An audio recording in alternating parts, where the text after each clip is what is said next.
Good evening, Ponto de Luz. It's so nice.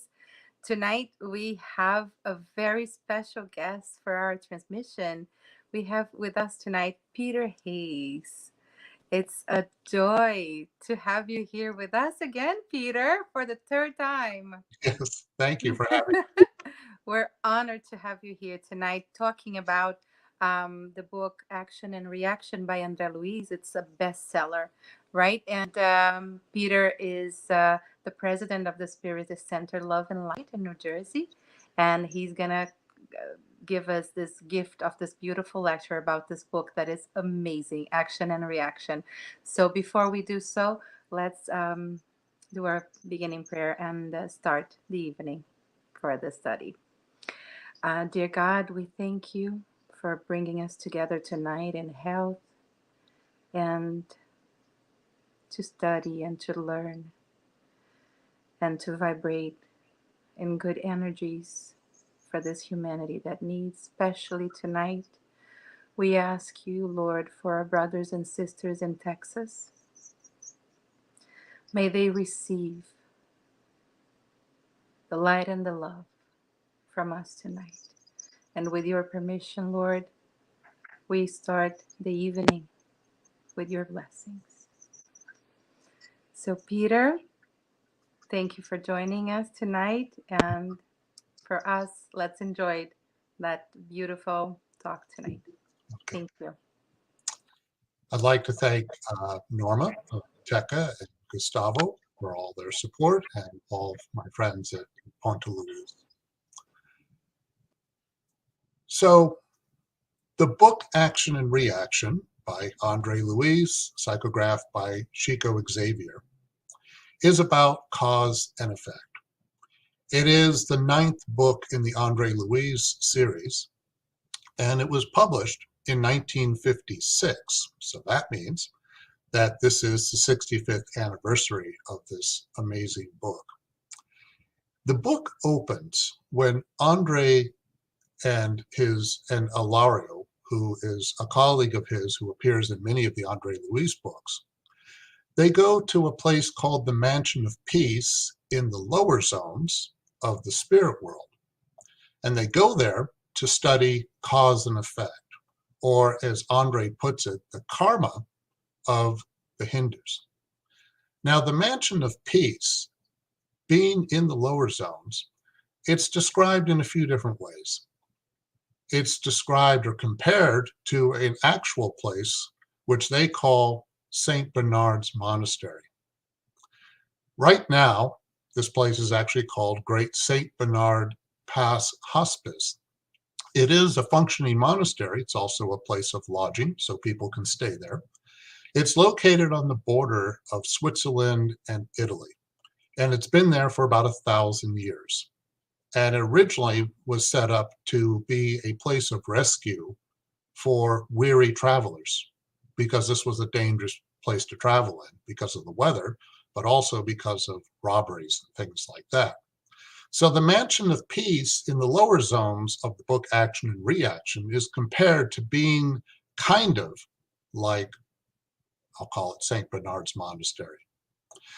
And as pointed out in chapter 1 of Action and Reaction,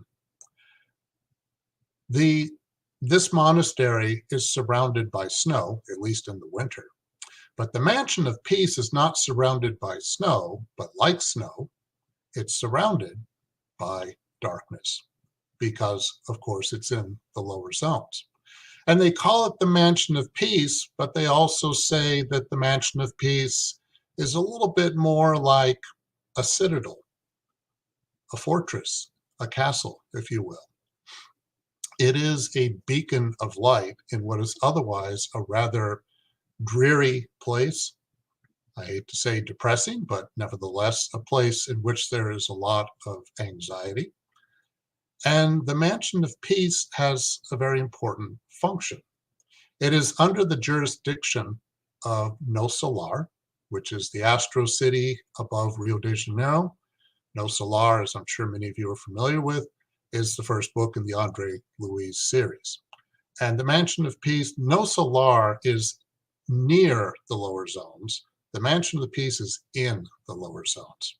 And the purpose of the Mansion of Peace is that it's there to help rescue spirits from the lower zones. And once they're inside the mansion and they receive help, the Mansion of Peace plays a very important role in helping spirits to determine their next reincarnation or next incarnation on Earth, or depending upon their situation, some spirits may go to another place in the spirit world to seek help. The director of the Mansion of Peace, his name is Druso, and his most trusted assistant, his name is Silas. Silas is the one who helps Andre and Ilario by showing them examples of cause and effect in the case of a variety of different spirits. And therefore he is the one in this book who's a main source of teaching and instruction, although Druso is as well. And the Mansion of Peace is, again, described as a citadel for some very good reasons. In the very beginning, in chapter 1, Andre and Ilario are inside the Mansion of Peace looking out of a window, and they're with Druso, the director. And as they look out, they see something rather alarming. And Andre describes it. He says they see a raging windstorm carrying a dark substance similar to airborne dirt, whirled violently in a strange vortex like a dark water spout. But when Andre looks a little more carefully, he and Ilario can see that within this airborne dirt are actually human faces. And they're twisted in horror, they're cursing and they're moaning. And when they look even closer, they realize that this storm is actually made up of a multitude of spirits who are linked to each other like enormous chains of creature, holding on to each other in a moment of peril in their instinctive anxiety to prevail and survive. It's a ghastly sight. And Ilario asks a very logical and a good question. He says to Druso, the director, the Mansion of Peace is a place of rescue. These spirits are obviously suffering. Why not let them in? And Druso feels badly. He sees sights like this and he's used to them, and it makes him sad. But his answer is very revealing. He says about rescuing them, that rescue is only truly meaningful for those who actually want to be rescued. In other words, these are spirits who hate. These are spirits that don't want to change necessarily at the moment. The lower zones, this part of the lower zones, the spirits who surround the Mansion of Peace, many of them have killed, they're murderers, and they've engaged in all kinds of wrongdoing. You could say, to some extent, some of them are the worst of the worst, as it were, in terms of their wrongdoing at the moment. That's the state of their spiritual evolution at this point. And this question of why not let them in and help these tormented souls gets brought up a little later in the book as well. And Silas elaborates. Silas says that when Ilario essentially asks the question again, Silas says there are thousands of spirits gathered here, and he points out they're victims of their own insane and gloomy thoughts, and that when they finally overcome their state of anguish, whenever that moment happens, they may be in this state of anguish for days, months, years, who knows. But in any case, the Institute has to protect itself. And so as much as possible, as he points out, they have to avoid opening themselves up to minds that are still completely entrenched in constant rebelliousness. So rebelliousness is a key word here. These are spirits that are rebelling. They do not want to change. Fortunately, there are some spirits who are ready to receive help, and those are the ones that actually come into the mansion. One of them is Antonio Olimpio, who's introduced in chapter 3. Antonio Olimpio, when he first arrives at the mansion, he's in pretty bad shape. He's physically deformed, is what Andre observes. But Antonio, who has suffered like many of the other spirits in the lower zones, suffered for a long time. When Antonio arrives, he's in a slightly different state because he's ready to admit what he did in the past, and he's ready to finally atone for it. So what did Antonio do? Antonio Olympio was a wealthy landowner. He inherited a large tract of land from his father, and he had it with his two brothers. And this is a large ranch in Brazil. And Antonio, the minute he gets this land, and even before, no doubt, he sees the profit potential. They could make a lot of money off this land. But his two brothers are not so interested in this. They have different agendas, and yet they do have a vote. So Antonio can't do what he really wants. And he starts to, this starts to eat away at him. And he becomes obsessed with the desire to control the land completely so he can make as much money as possible.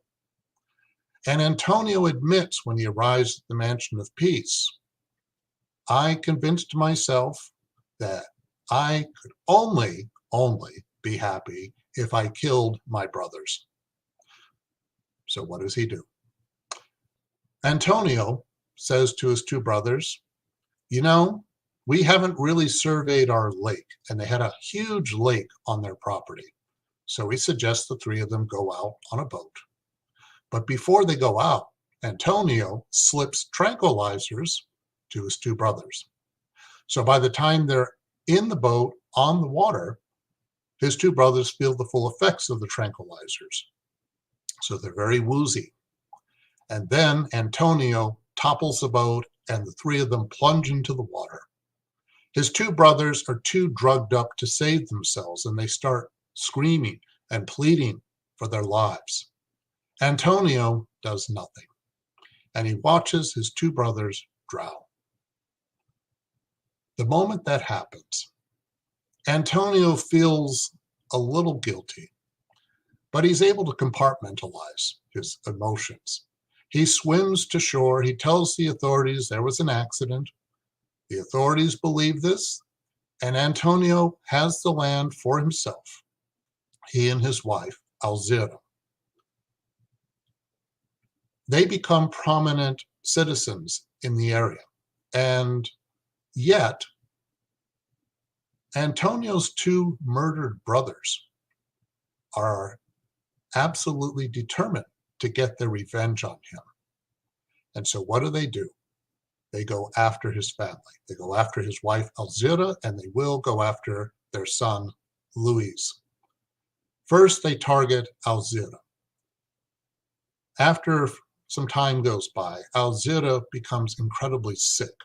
She becomes feverish. She becomes delusional to the point that she finally throws herself into the lake, the same lake that her brother-in-laws drowned in.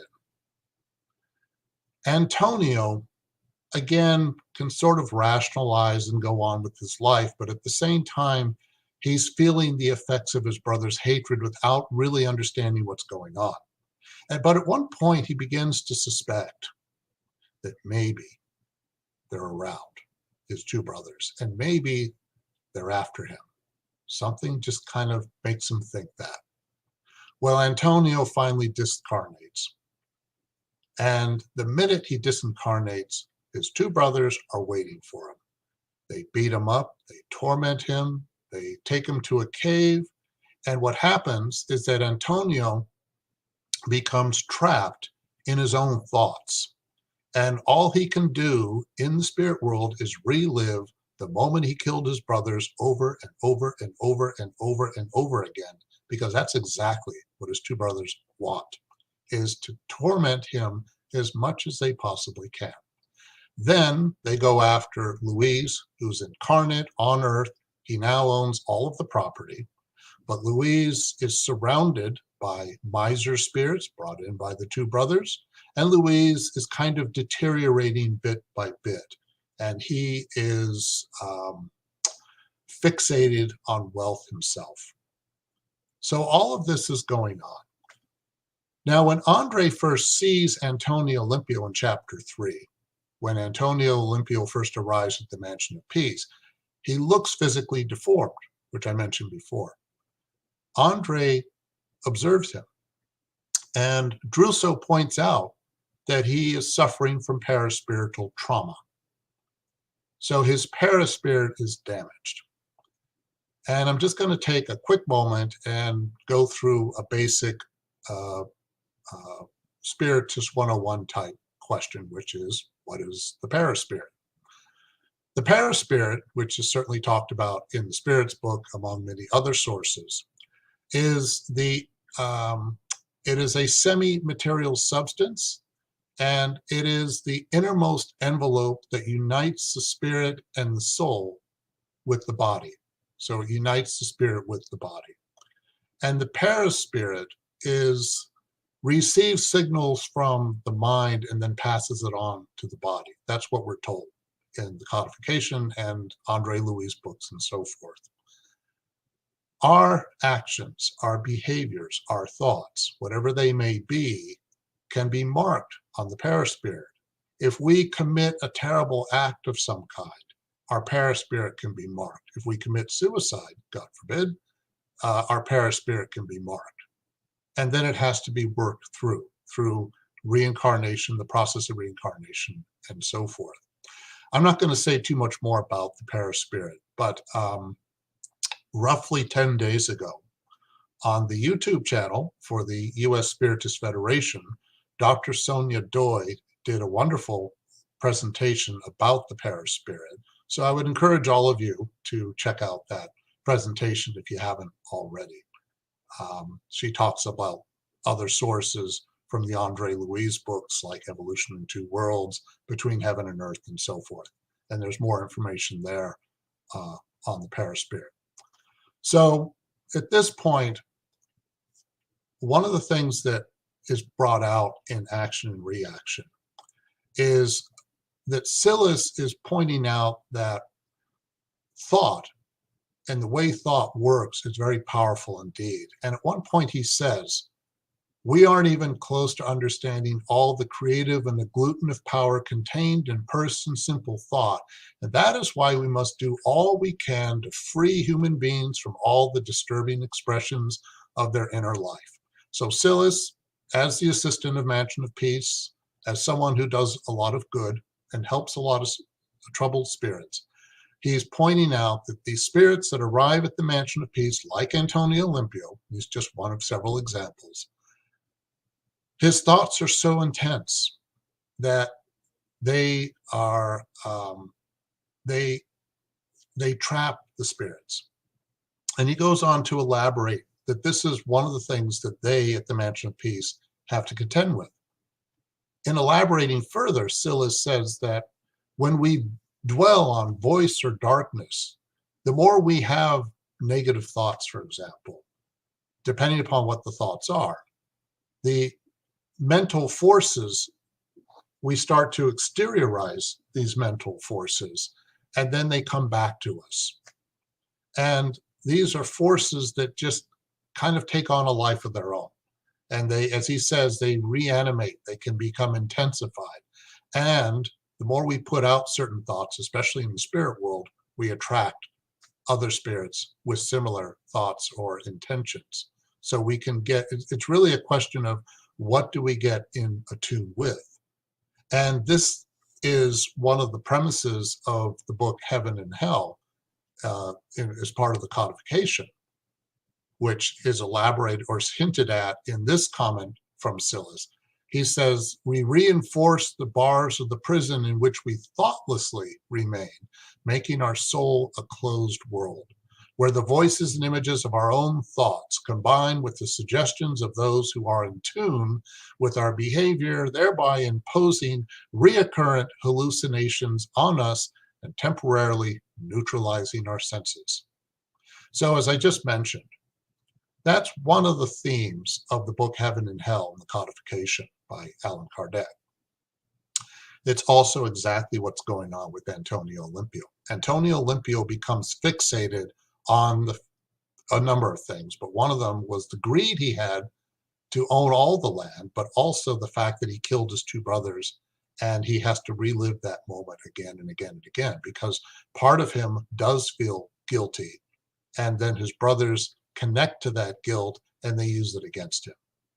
So when we fixate and become obsessive compulsive about certain thoughts, and if any of us think about this, if we just imagine ourselves thinking certain thoughts over and over again, if we're not careful, the soul could become kind of a closed-in world as a result.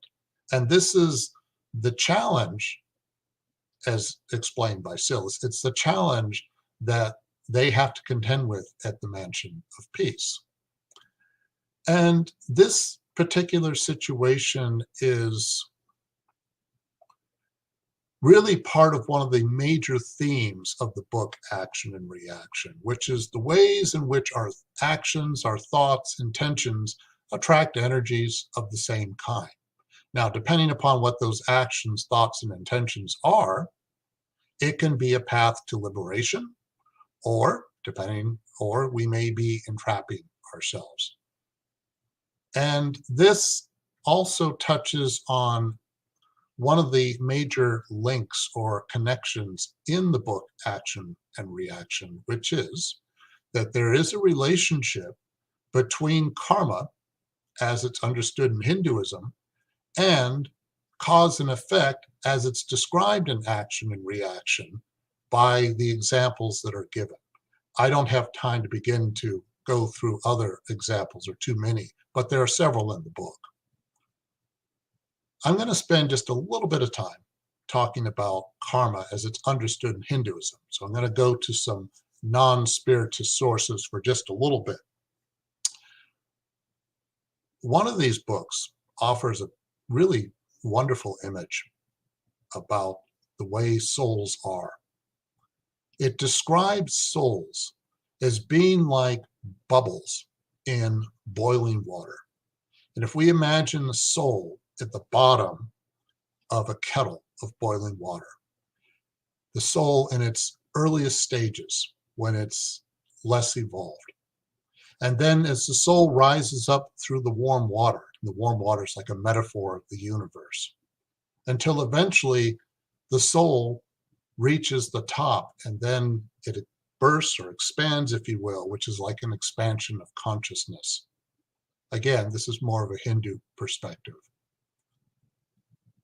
The speed or the way in which the soul moves up through the water, if you will, that could be the process of karma. Again, this is a metaphor. How quickly a bubble moves through that water, that warm water, the universe, depends on the soul's journey via karma. And one of the books I am going to like to share with you is a wonderful translation of the Bhagavad Gita, which was done by Eknath Eswarian, who both translated this book and wrote an introduction. He was a prominent expert on the Hindu scriptures. He taught at UC Berkeley, one of the best universities in the world, for a number of years. And these books are, his versions of the Hindu scriptures are well known. In his introduction, he points out that literally the Sanskrit word karma means something that is done, and often it can be translated as deed or action. Now that's pretty much what we hear karma being described as in the book Action and Reaction. Frequently it's described as being from the Sanskrit to mean action. It can also mean work. Work is a form of action, but something that is done. And then he points out in this introduction a basic point about karma, which is that the law of karma simply states that every event is both a cause and effect. And there's another wonderful book about the world's religions by Houston Smith. And when he talks about karma in a chapter in his book on Hinduism, he points out that science has alerted the West, the Western world, as it were, about the physical causation in the physical world, and that every physical event, so we're told, has its cause, and every cause will have its determinate effects. So he's talking about classical physics. He's talking about the physical phenomena, which I think we're familiar with.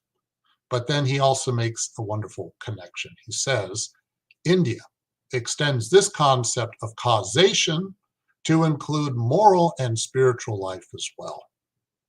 And just to elaborate a little bit, the West understands this idea of the moral component of causation, meaning having a moral dimension to it, through well-known expressions like, as a man sows, so shall he reap, or we reap what we sow from the New Testament.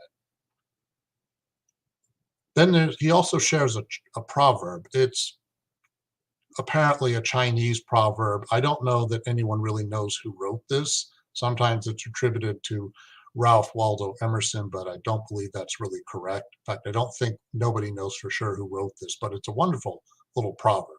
Sow a thought and reap an act, sow an act and reap a habit, sow a habit and reap a character, sow a character and reap a destiny. And Smith's point is that this is kind of how we in the West have understood one aspect of what cause and effect is, from when we think about the moral component. And then again, but he points out that the difference is that India tightens up and extends its concept to moral law. Not only extends it to moral law, but sees it as absolute. It brooks no exceptions. In other words, whatever we do in life, whatever we think, we will go through the effects of it. No ifs, ands, or buts. Now, if that's correct, then AKSCenter-NY, in his introduction to the Bhagavad Gita, points out that, therefore, the good news, if you can call it good news, is that we ourselves are responsible for what happens to us, whether we understand fully or not. What's encouraging about that is that we're not going on autopilot. He points out it follows that we can change what happens to us by changing ourselves. We can take our own destiny into our own hands. Therefore, responsibility is very important. And Smith, in his book, emphasizes this point as well. What he says is karma implies we have complete responsibility, something people frequently rebel against. This is an interesting point. A lot of people want to say, whatever difficulties I'm going through, I'm not really responsible for it. It's happening outside of me. Someone else or something else is responsible, but it's not me. Smith points out that Hindus see this attitude as being immature. That really, if karma, cause and effect, implies that whatever bed we have made for ourselves, we must lie in it. Now, that can sound a little heavy. And AKSCenter-NY points out that karma is sometimes considered punitive, punishing, as a matter that whatever our just deserts are, we're getting them. And he says, well, this is accurate enough, but, and this is important, he says it's more illuminating to consider karma as an educative force, whose purpose is to teach the individual to act in harmony with Dharma, not to pursue selfish interests at the expense of others, but to contribute to life and consider the welfare of the whole. So what is Dharma? I'll give you a little example of it. I'm going to paraphrase this, but here it goes. There was a sage, a wise man, a sage, in India on the Ganges River. And he's looking at the water, and he notices that a scorpion fell into the water. So the sage reaches in to rescue the scorpion. The scorpion stings him.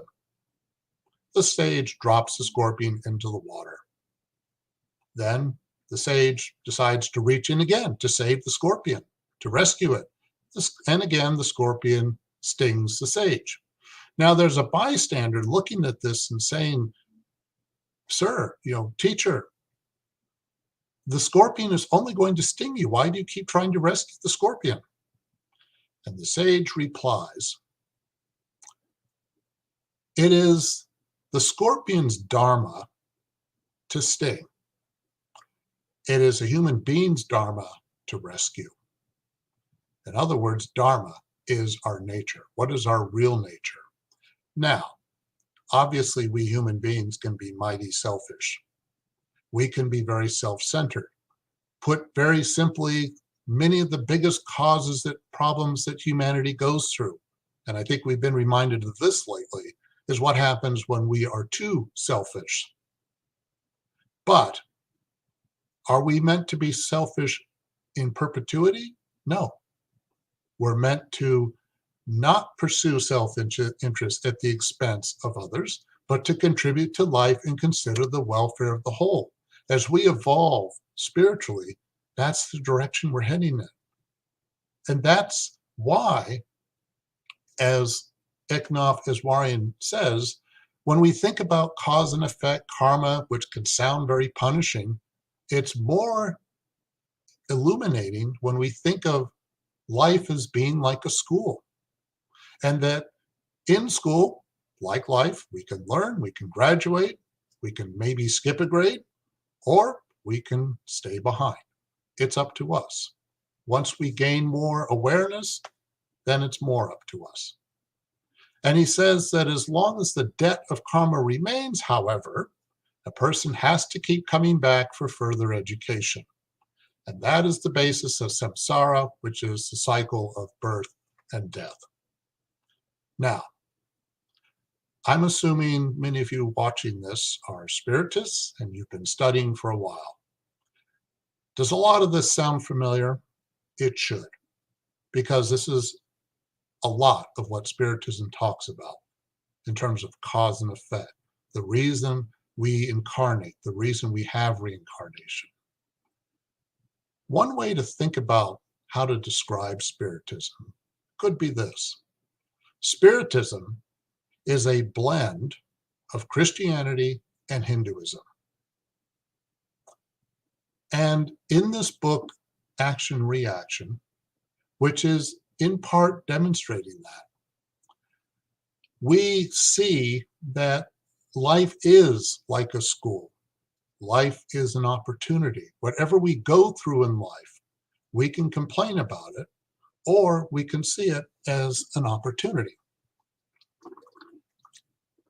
And the way the book ends is very revealing along these lines.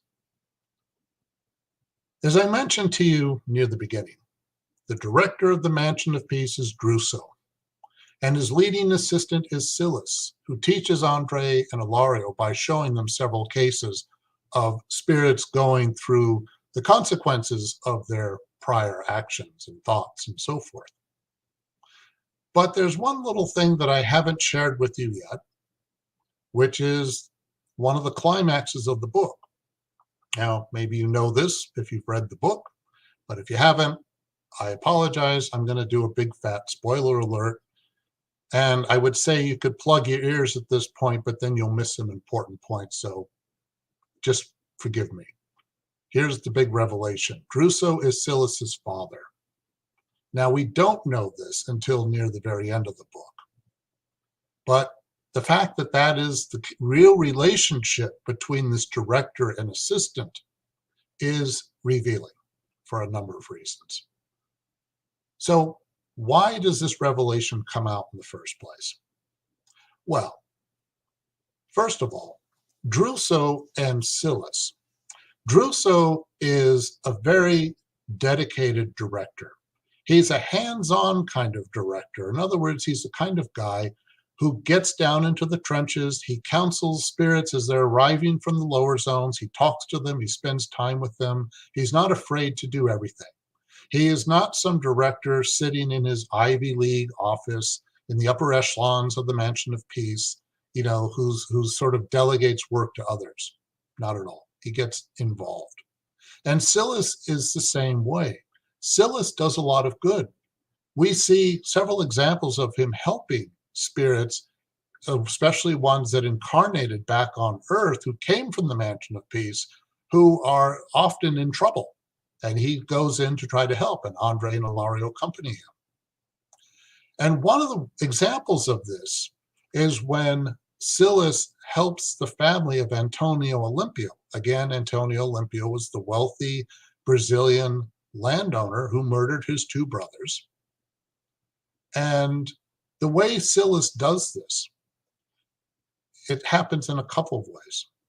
First, he, with Andre and Ilario with him, go and meet the two brothers, the spirits of the two brothers who were murdered by Antonio Olimpio, because they're hanging out at the ranch trying to torment Antonio's son, their nephew, and they're very skillful obsessors. First, Silas gains their trust by making them think he and Andre are one of them. In other words, they too have this attitude of being like a miser spirit. They think that Louise gets whatever is coming to him. So Silas gains the trust of the two murdered brothers, and they begin to relax around him. But then Silas does something else which was very smart. Silas could lecture them after a while about how can you obsess this poor young man? You really shouldn't be obsessing. This is not a good thing to do. But he doesn't do that. What he does is that he begins to tell his own story. He gives an example of what happened to him in his prior incarnation. So what happened with Silas? Silas was in a wealthy family. His father, Druso, was trained to be a lawyer, but his father was independently wealthy, so he didn't really work too hard or much at all as a lawyer because he didn't have to. And Silas's mother was a devout Catholic, and she tried to get both her son and her husband to be more involved with the church. And neither one of them were interested. Silas's mother knew that she could never convince her husband Druso to go to church, but she was hoping she could convince Silas. Silas just wasn't interested. Silas, early on, was really interested in money, and he describes himself as being a miser. That's what he cared about. Well, Silas's mother discarnates. Silas's father, Druso, remarries to a beautiful young woman named Ida. She's about 30 years younger than him. He's in his 60s. She's roughly around the age of 30. She's beautiful. She's about the same age as Silas. And Silas looks at his stepmother, who tries to be kind to him, by the way. And all he can see in her is that she's a threat, because Silas wants his father's wealth for himself.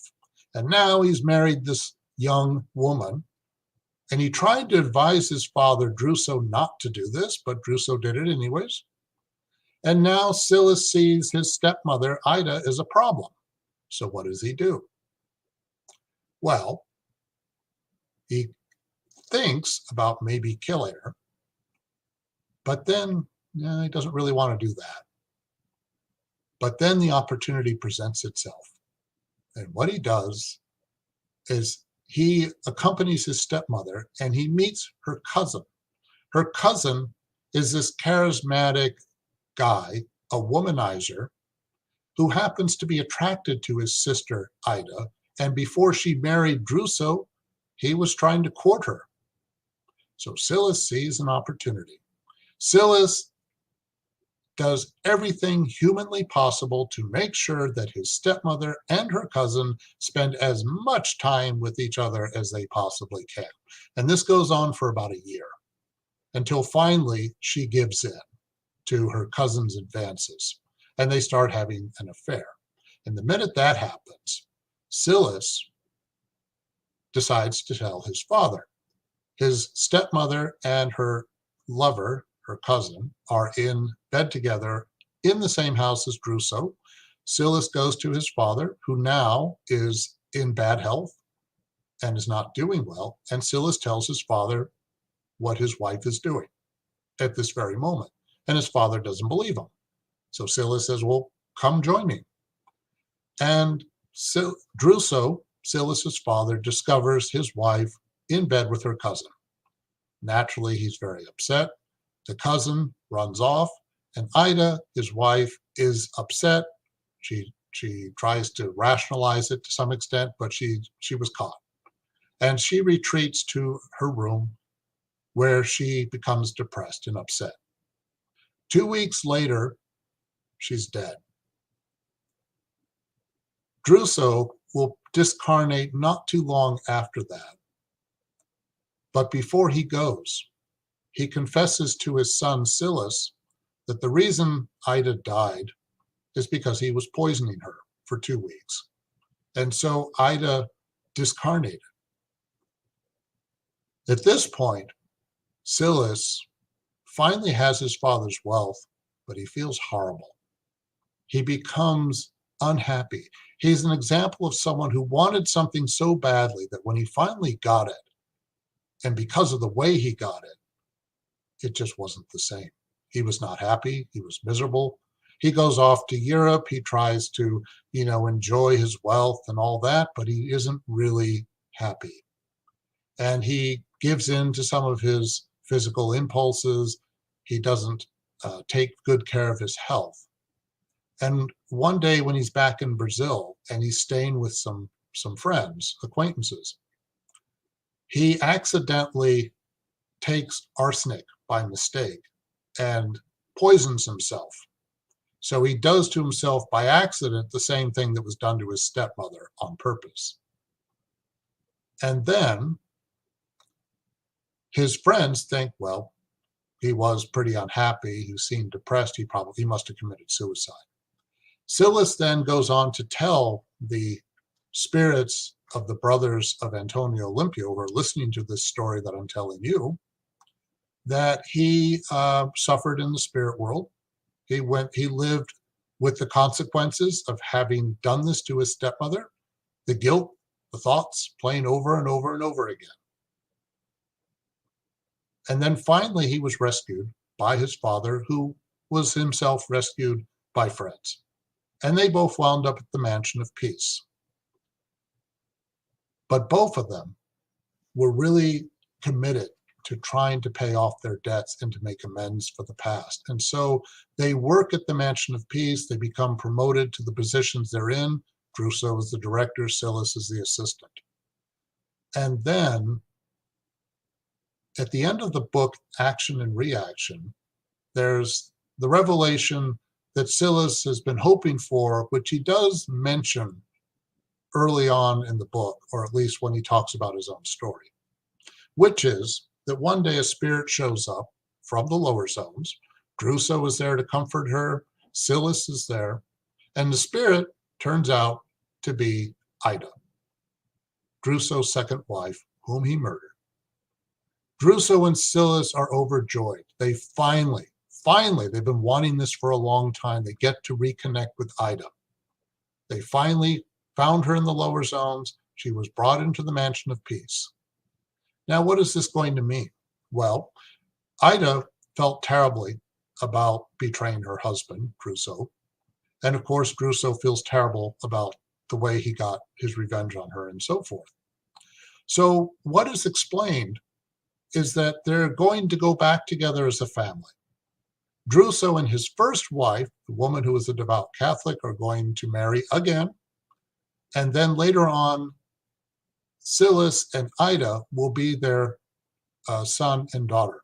So Silas and Ida, who used to be stepmother and stepson, are going to be brother and sister. And this gives this family a new opportunity to reconcile. And all of this, there's a number of points to think about here. Before I get to what this means or some of the things that it implies, I'll mention something I think is important. When you think about how the Mansion of Peace is constructed, how it operates, it is revealing that the director of the Mansion of Peace, in his prior incarnation, killed his wife. In other words, in order for those who actually operate and maintain the Mansion of Peace, obviously there are those higher up who oversee it. But at the same time, those who run the Mansion of Peace and do the day-to-day operations, they're not saints, meaning they're not high-level spirits that have been in the upper echelons of the spirit world for centuries and centuries and centuries. No. Druso and Silas, in their last incarnation, had a lot to answer for. And therefore, the Mansion of Peace is a little bit like the organization Alcoholics Anonymous. Alcoholics Anonymous is made up of recovered alcoholics who try to help those struggling with alcoholism. The significance of that is that those who have recovered are trying to help those who need recovery, and those who've recovered are very empathetic.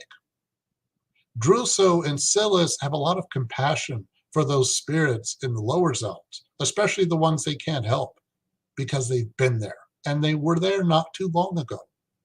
And this is a very, very important part of what this book is really about.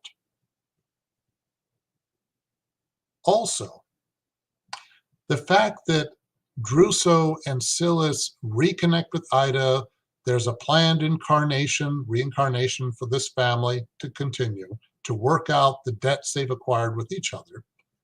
There is an important point that's made by his name is Minister Sanzio. Minister Sanzio is a high-level spirit, and he appears at one point. He visits the mansion from time to time. And he appears, and he's the one that is one of the overseers of the Mansion of Peace. And Sanzio shows up to look at the recommendations of a number of spirits for their next incarnation on Earth, and he approves or disapproves and so forth. And these are recommendations presented to him by Druso and others. Well, Andre and Ilario get some time with Sanzio, and they ask him this question about karma, the nature of karma. Because again, as I mentioned at the beginning, Andre and Ilario show up at the Mansion of Peace to study karma, cause and effect, and so forth. And Minister Sanzio makes an important point in terms of thinking about karma. And this is one of the major themes of the book. No one can escape divine justice, especially since our conscience, as it awakens to the sanctity of life, yearns to rightly pay all the debts that it has acquired regarding God's goodness. So this is very similar to what I was talking about with the non-spiritist sources on Hinduism. And Sanzio goes on to say that in order to better understand karma, or, quote, the account of destiny created by us, end quote, we must remember that the governor of life, that's God, also has a bookkeeping system that is expressed in the mechanics of inalienable justice. And he goes on to say that if in the circle of earthly activities, any organization needs to set up such a system in order to perform the tasks that are its responsibility, God's organization, which entails the whole universe, would not be able to function without order either. Now, this section that Sanzio elaborates, it can be rather abstract, but what he's saying is significant. He's saying that the nature of our existence, the nature of the universe, if you will, the vehicles through which the process of karma gets played out, it's all part of an order.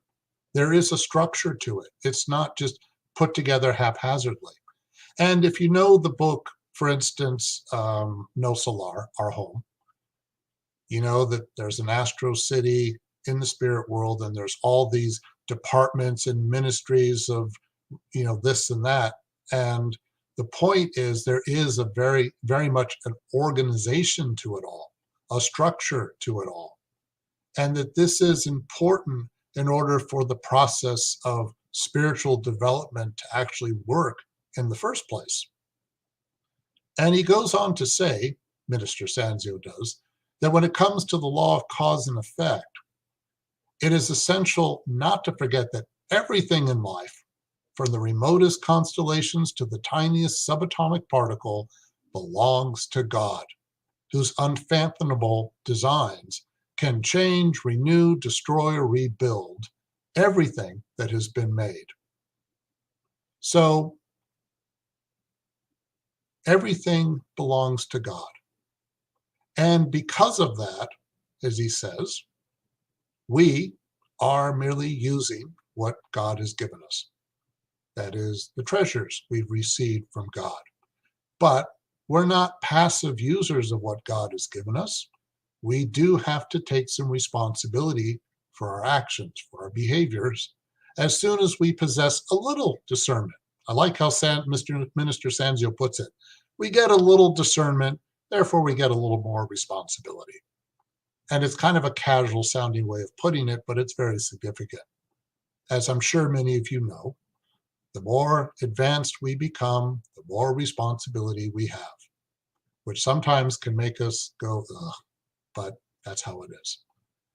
And I'd like to conclude by sharing with you just a little snippet from one of the Upanishads, which is the Upanishads are the first in the Hindu scriptures, among the oldest.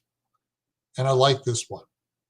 Those who act without thought of personal profit and lead a well-disciplined life discover in course of time the divine principle that all forms of life are one. They work in the service of the Lord and are freed from the law of karma. So when we move through life without being selfish, when we don't think about personal profit, or should I say, when we're able to transcend that desire, which is a desire many of us have and it's with us for a while, that we can lead a well-disciplined life. And that over time, we will grow. And eventually, we free ourselves more and more from the law of karma. Like the bubbles going through the kettle of hot water, we're not meant to stay in the same place forever. Spiritists certainly understand that that's one of the main points Spiritism makes. Our spiritual growth is ongoing. We don't stay in any permanent place or fixed place forever and ever and ever. All of those spirits in the lower zones, which may be suffering a great deal, one day they're going to get out of there. One day they'll go through a place like the Mansion of Peace, and they will move on. They will be like that bubble moving up through the kettle. And it's very life-affirming to know that whatever we go through, no matter how difficult it can be, no matter how debilitating it can be, it is not permanent. So we just have to do our best to hang in there. We have to try to free ourselves from ego as much as we can. We also need to be patient with ourselves, accepting of ourselves, and do our best to embrace what it means to have love for ourselves and love for one another. Thank you very much. Wow, Peter, that was amazing. Thank you so much. That was, I love the way you traveled through the Bhagavad Gita and explained concepts that, yes, they are Mhm. part of what we believe too. Right. So, and I love that. That stuck to me, and I will take it. Discernment brings responsibility. So, the Mhm. more we get to understand things, the Mhm. more is our share of responsibility of doing better. Right. Right? Yes.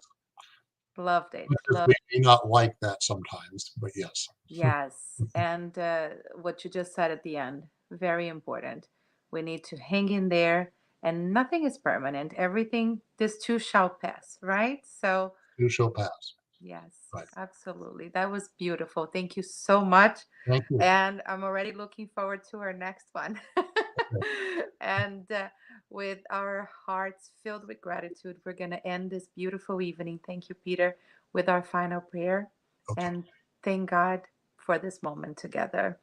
So thank you, Lord, for bringing us together here and the blessing of understanding and being given the opportunity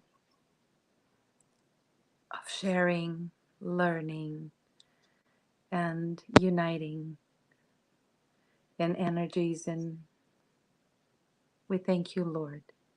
We thank you, Lord, for the gift of life, for everything. With our hearts filled with gratitude, we end the study of tonight. And we'll see you, as usual, next Thursday. Thank you and have a blessed evening.